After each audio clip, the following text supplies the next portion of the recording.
একটা সময় আমাদের প্রত্যেকের জীবনেই আসে যখন আমরা বলে থাকি যে আমি তো অনেক দোয়া করছি, আমি তো অনেক দোয়া করলাম, কিন্তু কিছুই তো কবুল হচ্ছে না।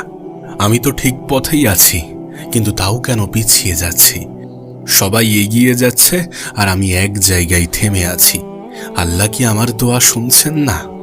বিশ্বাস করুন, এই হতাশ মুহূর্তটাই হচ্ছে আপনার ধৈর্যের সবথেকে বড় পরীক্ষা। আর এখান থেকেই শুরু হয় মহান রব্বুল আলামিনের পরিকল্পনা বোঝার সফর। মহান রব্বুল আলামিন সূরা আনকাবুতের মধ্যে বলেন যে তোমরা কি মনে করো তোমাদেরকে পরীক্ষা করা হবে না?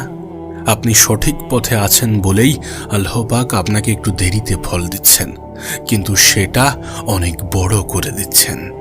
একবার ভেবে দেখুন, যখন সবকিছু আটকে যায় তখন সেটা কি দেরি নাকি প্রস্তুতি? আপনি হয়তোবা মনে করছেন যে আল্লাহ পাক দেরি করছেন, কিন্তু বাস্তবে আল্লাহ পাক আপনাকে তৈরি করছেন।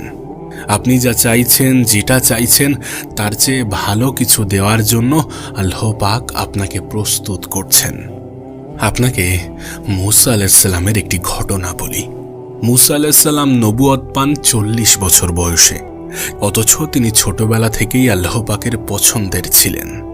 আল্লাহ পাক বলেন যে আমি তোমাকে আমার জন্য তৈরি করেছি, সূরা তোহা 41। তার জীবনের প্রত্যেকটা দেরিই ছিল আল্লাহ পাকের প্রস্তুতির অংশ। কেন আল্লাহ পাক সবকিছু একসাথে দেন না? আমরা হয়তোবা এমনটা ভাবি, কিন্তু প্রকৃত অর্থে আমরা এখনো সেইভাবে সবকিছু নেওয়ার জন্য প্রস্তুত নই। আমরা যেটা চাইছি সেটা পেলে হয়তোবা আমরা সেটাকে সামলাতে পারবো না, কারণ আমরা ভাঙার মাঝেই ঘুরছি। সেই জন্যই আল্লাহ পাক আমাদেরকে অপেক্ষা করান, কখনো কখনো ধৈর্যের পরীক্ষা নেন, কখনো কখনো আমরা আল্লাহ পাকের উপরে বিশ্বাস রাখি নাকি হতাশ হয়ে পড়ি, রবকে দোষারোপ করি, এমন কিছুর পরীক্ষা নেন। আপনি নিজেও খেয়াল করেছেন যে দুঃখের সময়ে আপনি বেশি ইবাদত করেন, কান্নার সময়ে আপনি আল্লাহ পাককে বেশি স্মরণ করেন।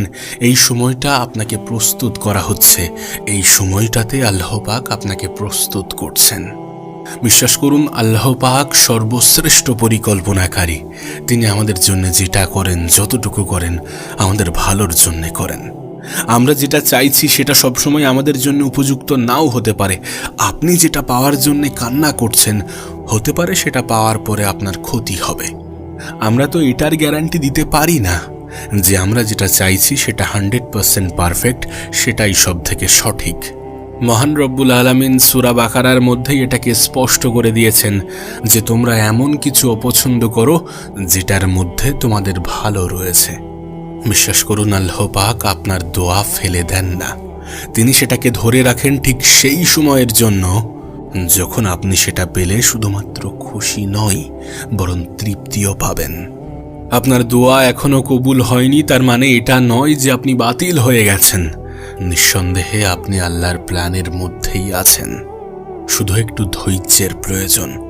আমরা তো প্রায়ই বলি যে সব ঠিক হয়ে যাবে ইনশাল্লাহ, ধৈর্য ধরতে হবে। আপনি কি একবারও ভেবে দেখেছেন যে ধৈর্য মানে কি শুধুমাত্র চুপচাপ হাত গুটিয়ে বসে থাকা, নাকি সমস্ত কিছুকে মেনে নিয়ে সামনে এগিয়ে যাওয়া?